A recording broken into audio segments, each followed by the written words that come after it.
Professor, it's really good to have you on the program today. Now, just help us read into the word unprecedented that has been used. What kind of cooperation can we expect to come out of these meetings?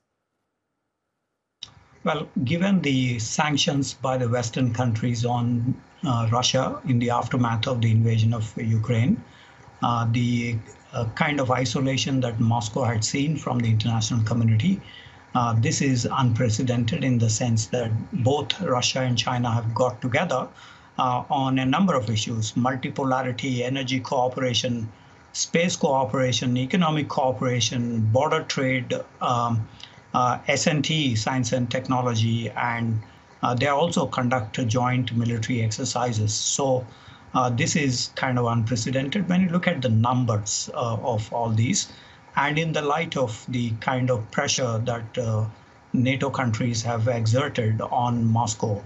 So that is what we can look for in this word, unprecedented in nature. Number one, although this is the first visit by the Prime Minister after the Putin's visit last year in February, just before the Winter Olympics beginning, and also the invasion of Ukraine on February 24 last year. So given the kind of international opprobrium, this bonhomie that we just are seeing is unprecedented in nature. Right, and it's clearly not going to work in the favor of the West. What kind of reaction are we expecting from the U.S.?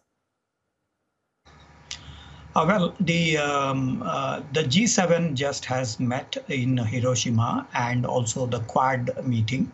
The G7 had a very extended criticism of both Russia and China, including on the Ukrainian invasion.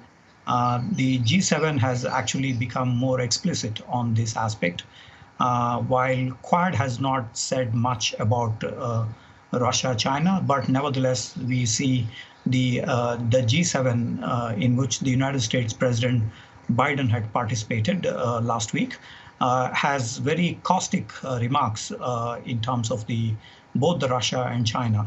So already the Americans have given their perspective on this, and which suggests that they will continue to enhance the NATO response on Ukraine. Secondly, in terms of imposing sanctions, intensifying sanctions, that is another sphere that we probably will see in the near future. And this is where the Russian Prime Minister's visit to Beijing and Shanghai is also signaling that we are not isolated and we have a lot of trade that is happening. Although when you look at the figures, the projected figures for this year is just about $200 billion trade.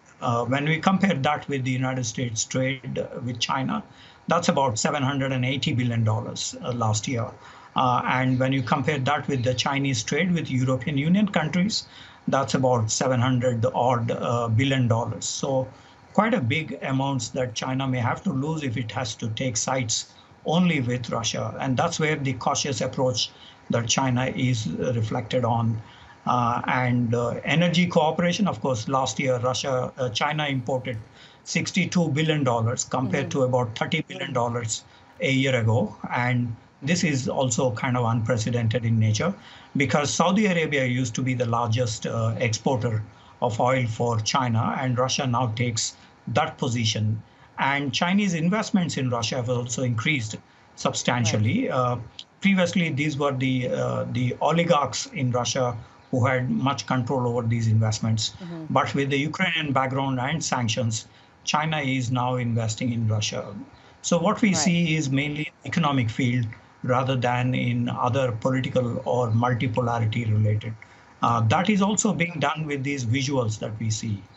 All right, Professor Srikanth Kondapalli, thank you so much for being with us here on the NewsHour.